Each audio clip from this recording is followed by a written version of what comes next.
Ericson, state-of-the-art technology for you, today, for tomorrow. Our telecommunication technology turns your phone into a computer terminal. With speech service and other integrated services, such as the Follow Me service, wake-up call service, pre-programmed at your phone terminal, and owing to our cellular radio technique, to and from your car.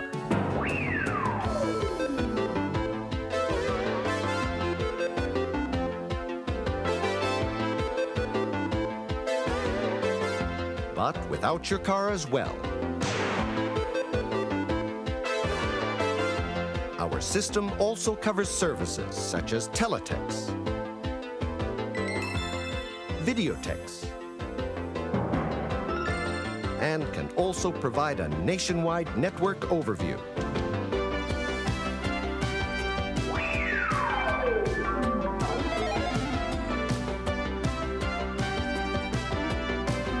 You've seen only a few samples of today's telecommunication services with AXE, the heart of our system. Just imagine what is possible in a completely integrated service digital network. All the different function modules have the same interface. This means unlimited possibilities for extension to any future function module. And all this holds true for the software, too.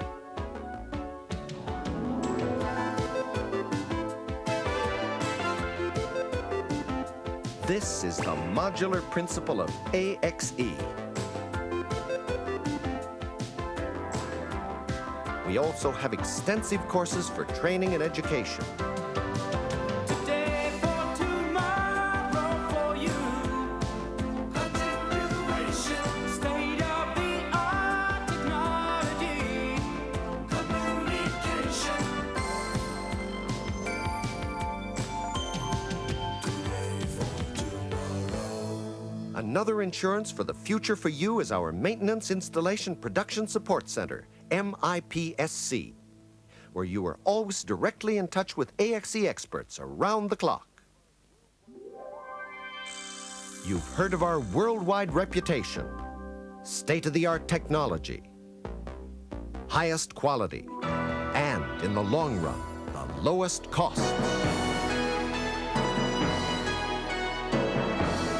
And remember the Ericson concept, developed for you, today, for tomorrow.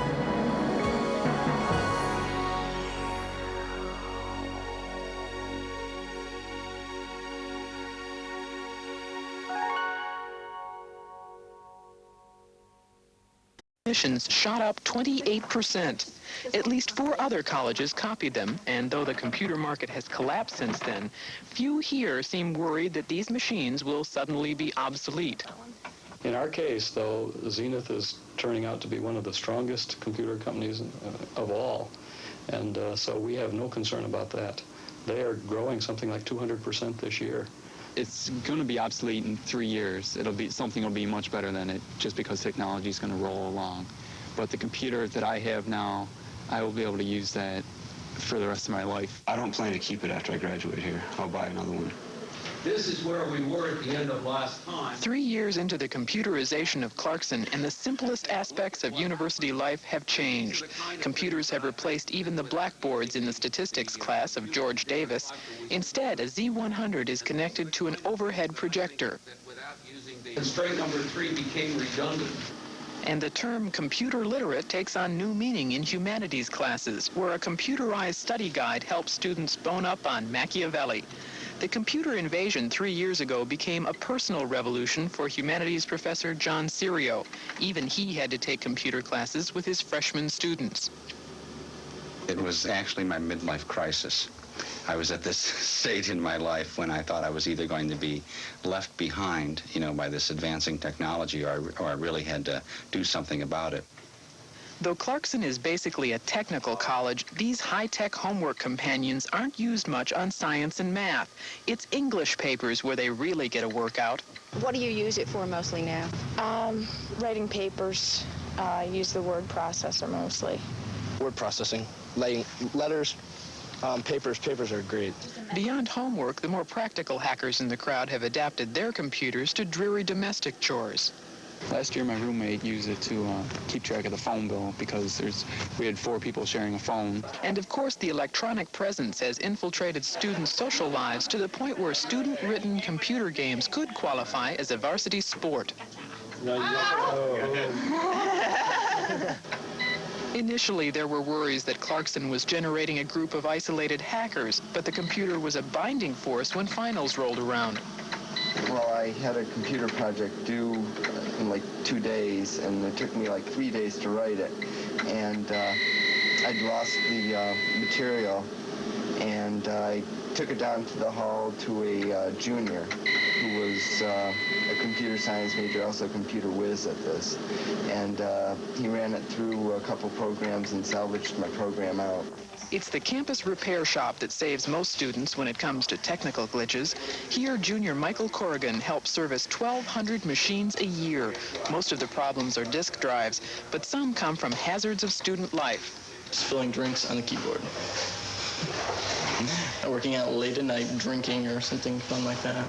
For the students, power outages are probably the most frustrating problem. I lost the whole paper one night, was due the next morning at 8 a.m. 12:30, I'm typing away. Out it goes. You learn to save things. You learn to save things. But Clarkson isn't a plugged-in paradise for every student. Adapting to the sink-or-swim approach has been frustrating for some. I guess they're a good idea, but they should teach us more about them.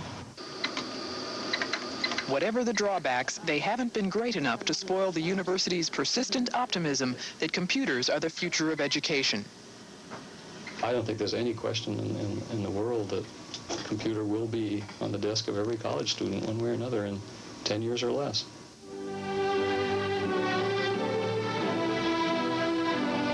The brave new world of Clarkson University has yet to be embraced by every campus in the country, but computers will play a more important role in education, and perhaps only these students really know how important that role will be.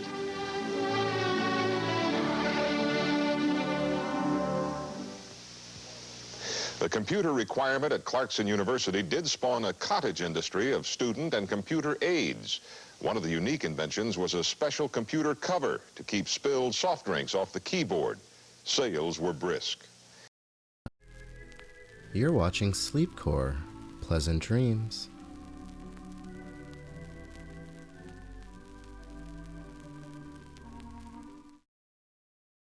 Puma sets the pace with the latest in computer and fitness technology. We assign computer specialists and fitness experts to design a shoe with an electronic device capable of communicating with a computer. That's right. This is the world's first computerized running shoe. In the back of the shoe is a tiny microprocessor that registers foot strikes and has a little timer. Once you're finished running, you plug your shoe into a PC loaded with special software and learn your progress. Here, our runner did 1/10 of a mile in 2.5 minutes, expending 13 calories. There are 17 million runners in the United States, 12 million of which have been deemed as being very serious competitive runners. And for people who train a lot and who need accurate information, I think there is a spot out there for this type of product. The Puma computer shoe is selling big in Canada, but has just been introduced in the United States.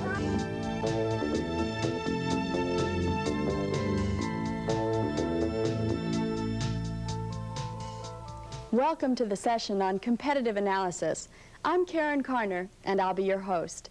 The videotape you are about to see presents the results of Xerox's in-depth analysis of the competitive marketplace for desktop publishing. To sell documenters in a competitive environment, you need an edge. The real edge we're about to give you is information about the other guy's product. The major competition you'll be up against will consist of software written for the Apple Macintosh and the IBM PC. In this program, we're going to compare Documenter strengths and weaknesses in light of this competition. We're also going to have a showdown, a knockdown, drag-out contest in which Documenter goes head-to-head in a detailed comparison of features with PageMaker on the Macintosh, the current market leader in page composition software. To begin with, let's take a look at the big picture. Let's compare Documenter against the Macintosh and the IBM PC on a few basic features. The first item to consider is the user interface. We have to acknowledge that the Macintosh interface is easier to learn and easier to use than the Documenter. A major appeal of the Mac is the consistency across all its application software. PageMaker makes optimal use of the Macintosh interface. This makes learning PageMaker more like an extension of learning MacWrite or MacPaint. But this ease of use comes at a high price in terms of ultimate productivity, because once you put PageMaker to the test, once you try to do large projects with it, like a lot of editing with a lot of text and graphics, the Mac can come to a grinding halt. The Documenter does take a little longer to learn. To execute commands on the Documenter, you have to keep track of more areas. You've got the mouse, you've got the special function keys on the keyboard, and you've got the property sheets. So there's definitely more to learn on the Documenter, but with that added knowledge comes more power, more productivity, more features, all well integrated. That's how you'll beat the competition. Power, productivity, and integration. Now let's take a look at the display screen. Documenter is a clear winner here. Documenter's display screen is the largest in the industry, and it has the highest resolution. This allows for larger images and for more desktop space to work with. You can put 2 full-size pages side by side on Documenter's screen and read the text clearly on each of them. The standard IBM graphics monitor doesn't have the screen resolution to display more than 1/3 of one page, and the characters won't be nearly as sharp as those on the Documenter. The Macintosh is only slightly better. You can get a full page of text with PageMaker on the Mac, but the print's so tiny that you virtually need a magnifying glass to read it. The great measure of productivity is time. The more you can do in a given period of time, the more productive you are. Multitasking means that several computer operations can occur at the same time. Compared to the competition, only the Documenter is a true multitasking machine, which makes it a great time saver and productivity tool. For instance, multitasking means that you can edit several documents in overlapping windows. You can run Lotus 1, 2, 3 and cut and paste data into another document on the same screen. You can send a document to the laser printer, and while printing goes on in the background, you can continue editing, all at the same time. The competition can't come close to this functionality. At most, the Macintosh provides a switcher option, which allows you to move easily from application to application. But that's not really multitasking. The IBM PC offers double DOS or Microsoft Windows, but that isn't true multitasking either, since only one application is active at any one time. With the Macintosh and the IBM, you spend a lot of time waiting. And time spent waiting is time wasted. And time wasted costs money. Having all your desktop elements well integrated is the sign of an efficient, easy-to-use system. Compared to the competition, the Documenter is far superior in the way it allows you to combine document elements like text, graphics, and tables into one document. IBM is dependent on the conversion capabilities of the application programs, which are considerably poorer by comparison. The Macintosh is only a little better than the IBM. It uses a clipboard to move data from application to application. Only the Documenter is well integrated. As far as integrating desktop functions, Documenter really shines. Let's see if we can get an insider's view on how Documenter integrates some of its desktop functions. Hey, wow! This is fantastic. I can't believe I'm here. Why, in both the IBM and Macintosh environments, you've got to exit the program you're working on to perform any other tasks, and that can be a tedious and time-consuming process. With Documenter, you can share information between different desktop activities very easily. Loading different applications is virtually transparent to the user. Well, for example, Documenter has the unique ability to allow you to run DOS programs like WordStar or Lotus 1, 2, 3 in one window, and to cut and paste data from the DOS world to the Documenter world. Now that's real power. While the IBM PC naturally has full functionality in the area of running DOS programs, it is difficult to transfer data from one application to another in the IBM world. The Macintosh has no PC emulation capabilities, and it provides only limited access to PC programs through MacLink.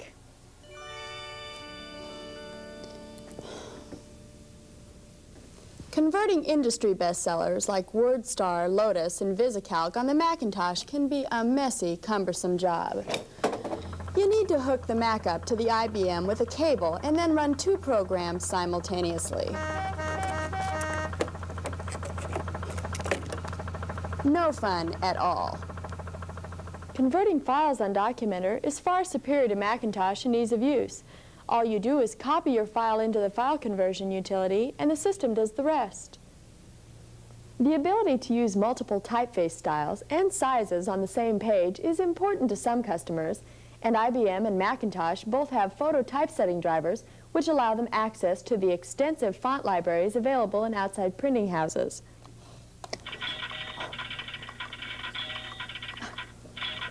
But the vast number of choices can be simply overwhelming to the average customer. Since market research shows that few people use more than 3 fonts anyway, Documenter's comparatively limited selection of font sizes and typefaces is more than adequate for most customer requirements. In the area of special applications, Documenter wins hands down. Documenter allows you to perform operations that far exceed the capabilities offered on the IBM PC and the Macintosh. For instance, you have a multilingual keyboard with over a dozen international languages at your fingertips, including French, German, Spanish, and Italian. You have keyboards for office symbols, for logic symbols, and for math symbols, so you can do complex equations easily. The Macintosh has some multilingual capability, but like the IBM, it is not fully integrated. You're watching Sleepcore, media for insomnia.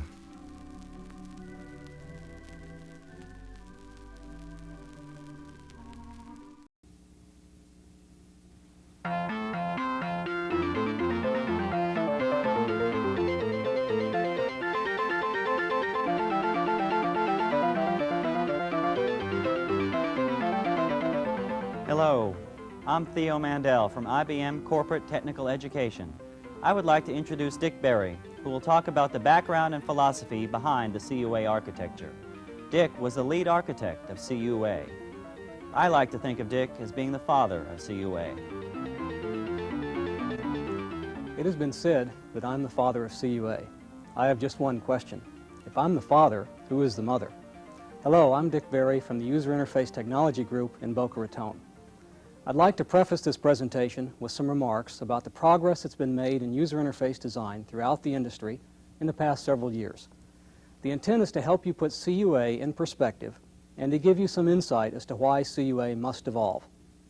It's a new realm of programming design and user interface design that we're getting into. The industry has been heading in that direction for some time, and that's one of the reasons why we point out that CUA is not a leading-edge, state-of-the-art implementation in the industry. It represents an attempt to catch up and head in the direction the rest of the industry is going. CUA's purpose is to establish a base so that over time we can develop a leadership position within the industry. But right now, we've got some catching up to do. You need to understand that. You also need to understand that we're talking about different ways of doing things in the area of application design and user interfaces. We're getting away from the traditional procedure-oriented straight-line program flow where the application issues input statements when it's ready for input and it issues output statements when it's ready to respond to users. We're now turning that around and are designing programs that are driven by users. Today, users click a mouse button while they are pointing at something. This causes an input to the program that the program better be ready to handle. It puts users in control. Start using these kinds of interfaces because they are the direction for IBM and the industry. This is why intelligent or programmable workstations in the form of personal computers are leading the way in the industry. They allow us to program with this application design style to create more interactive and responsive user interfaces. To get yourself up to date in this area, you should take every opportunity to learn about object-oriented programming, event-driven, and user-driven systems. If you see articles, read them. And if you have the opportunity to take courses in this area, do so. IBM Corporate Technical Education has developed a curriculum for systems application architecture. This course, Designing Common User Access Interfaces, is an integral part of the SAA curriculum described in this brochure. It is one of the 6 courses on SAA that are now being offered internally in IBM. The goal of this presentation is to give you an overview of the background and philosophy behind CUA. This is not going to be a detailed description of CUA. It's going to provide an overview of the architectural basis for CUA. This material and more detailed information are available in an IBM Systems Journal article I've written on CUA. The article is in a special issue on SAA published in mid-1988. To begin with, I want to reference some work done several years ago by Chris Rutkowski of Rising Star Industries. His work was published in Byte magazine in October 1982. Basically, Rutkowski asked himself the question, how have other products that have been very technologically innovative come to be consumer products? Did they go through some unique process? Did they evolve in such a way that they became usable by consumers or non-technicians in that particular technology? The automobile was one technology that he talks about in particular in his article. He identified 3 major phases of evolution that such products typically go through. The first is called the engineering phase.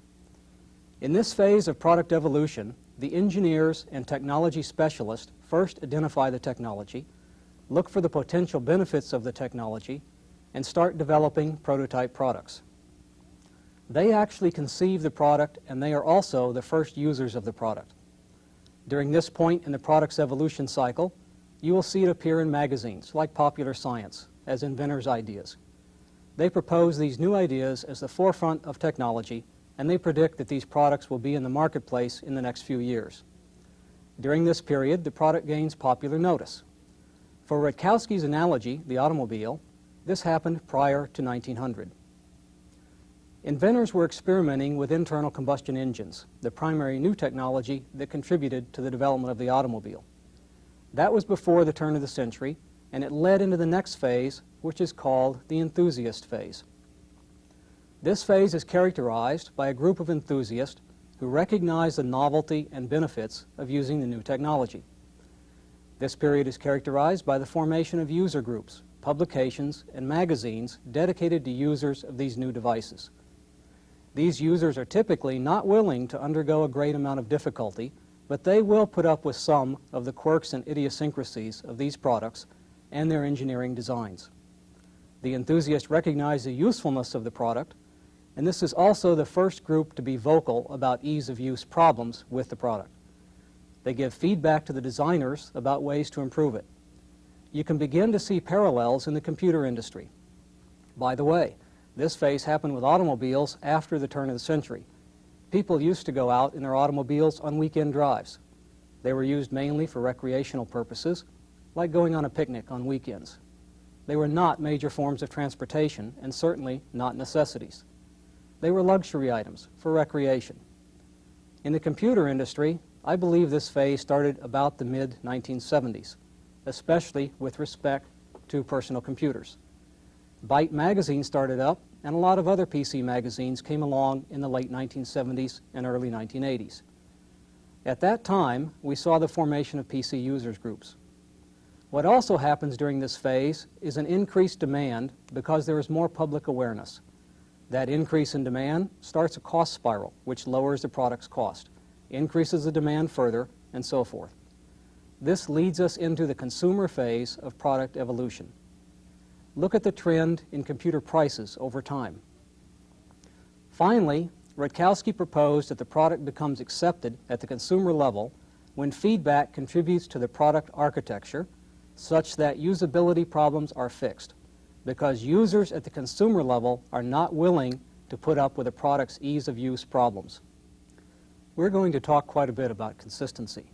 First, remember that consistency does not guarantee usability. Consistency is a quality that you will find in many systems that we say are highly usable. Look at why these types of interfaces have been successful and easy to learn. A lot of it is because of the consistency of use of particular components in their user interface. Radio buttons, push buttons, pop-up windows,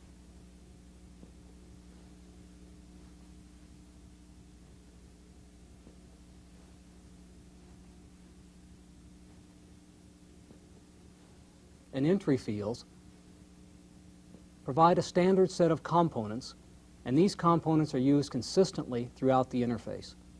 When you learn to run one application with a CUA interface, and then you switch to a new application with a CUA interface, you'll see most of the same components in that new application, and you'll already know how to do many of the common interface functions. Consistency must be discussed relative to something. Saying something is consistent is just like saying something is bigger. You have to ask, bigger than what? It is all relative, and there must be something to compare to. When we talk about consistency with respect to IBM's SAA environment, and especially CUA, we talk about it with respect to multiple dimensions. There are different dimensions in which we can evaluate the degree of consistency.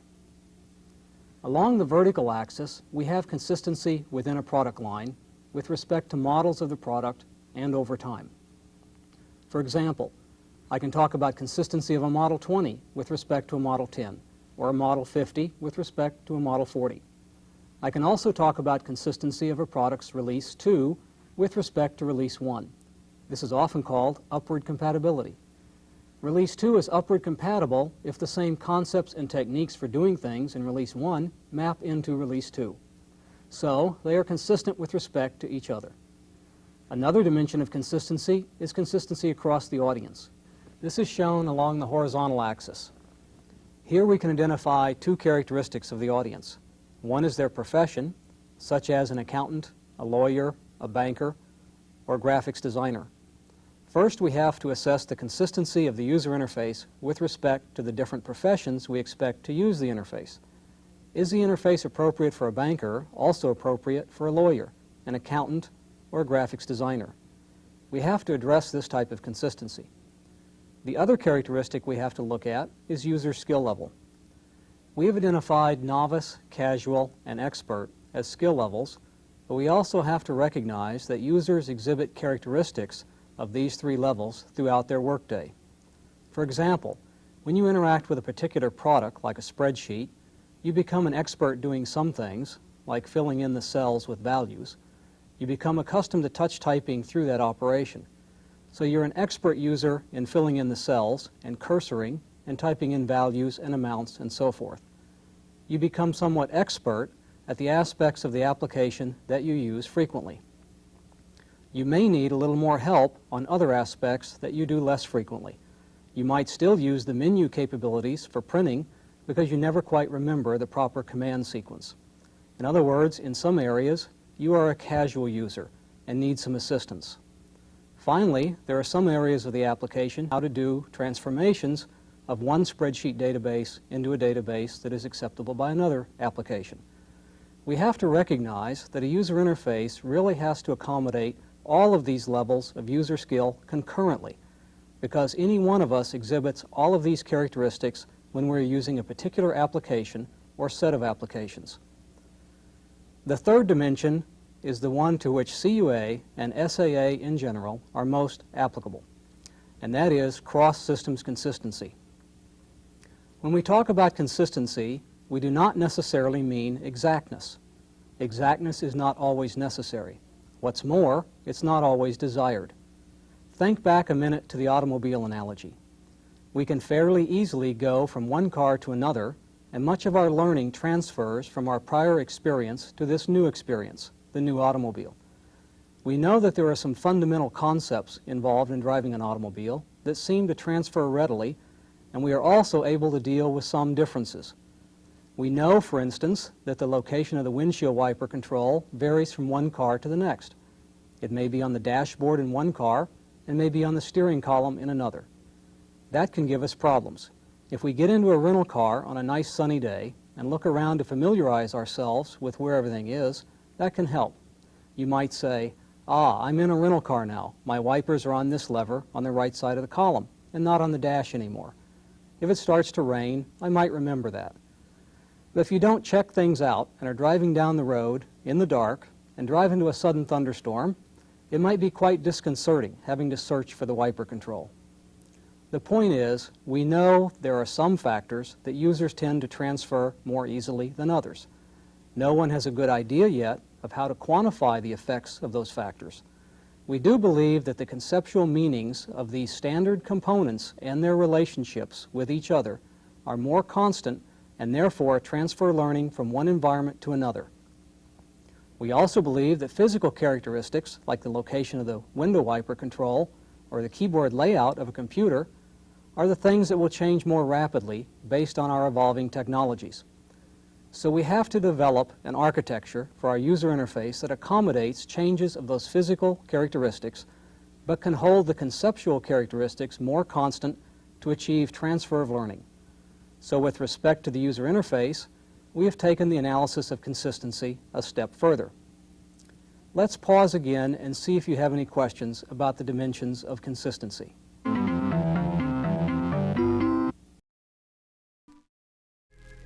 You're watching Sleepcore. Sleep tight.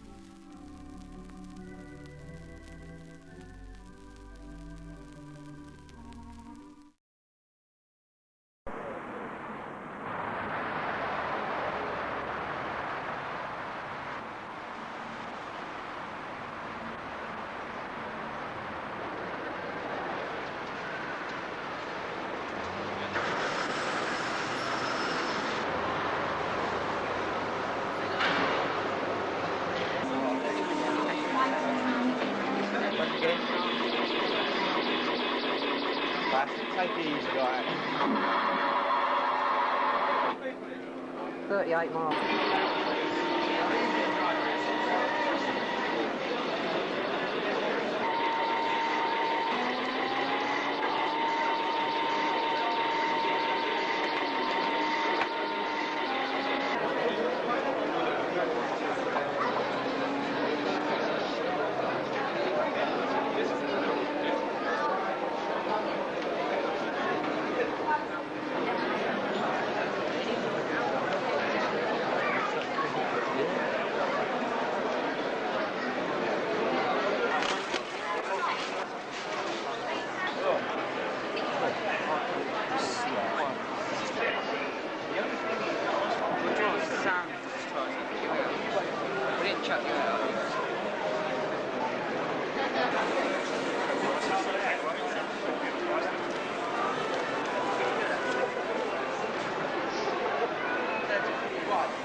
Is it from Ericson Micros?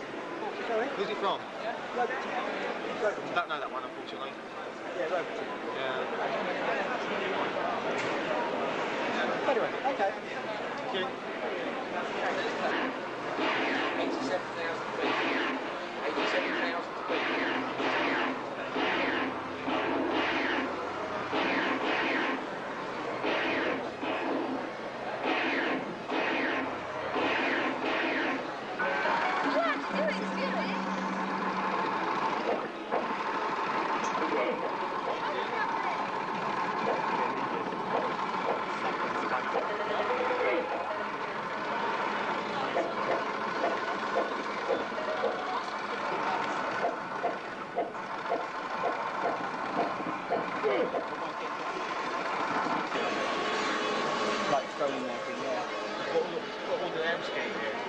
Closer to you. That's right, move slowly, yeah. Or move faster, yeah.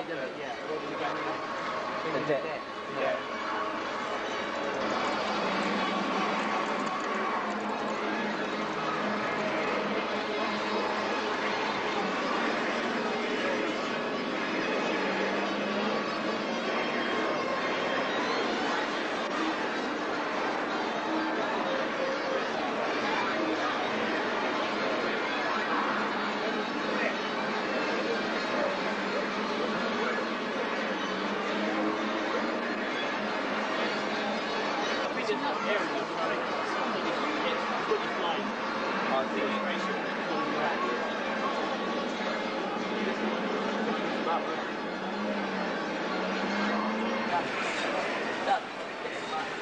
None? No.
Winning way with me, you know. I'll go to the end of the counter.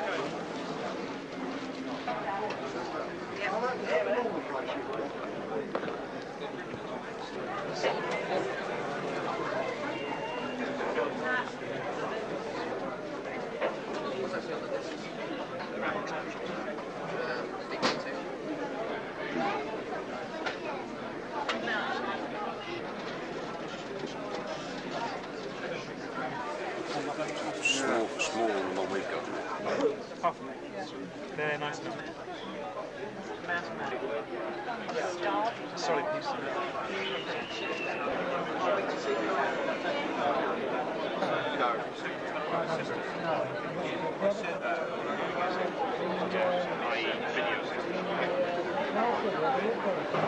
You've got 10 different outside views and an all-round cockpit vision. Note the accurate settings, for instance. Major features of San Francisco are incorporated in the game, giving you a real feeling of being there.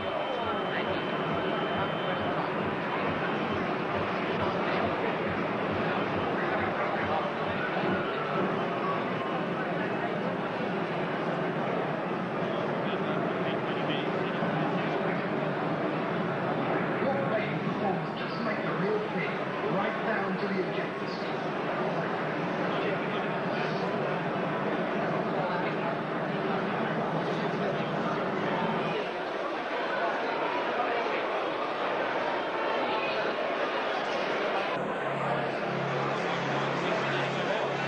But stand by, fresh orders coming in.